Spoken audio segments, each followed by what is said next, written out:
It's a weird deal where people achieve this level of blue belt, which is a great threshold, and particularly in my gym, it's a rite of passage because they do a brutal formal blue belt test that's just punishing. But across the country and even I think across the world, you see a lot of people quitting at blue belt. It's like they reached the pinnacle. Like, I got this thing. I've been working on this thing. I got it. I'm good.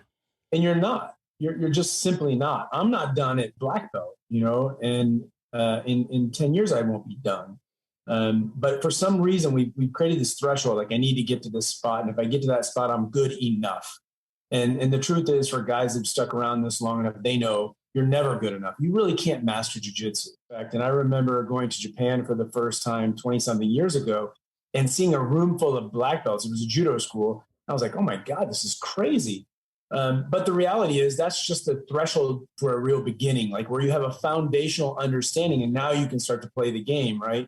And I think that's true with blue belt.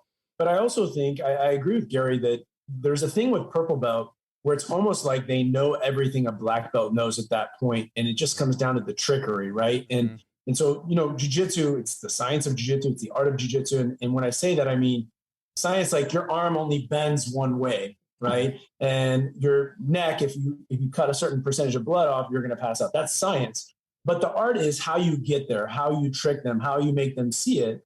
And I think at purple belt is really another major threshold, but not for quitting. I don't see that as much for quitting, but for being equivalent to, on many levels, to a black belt.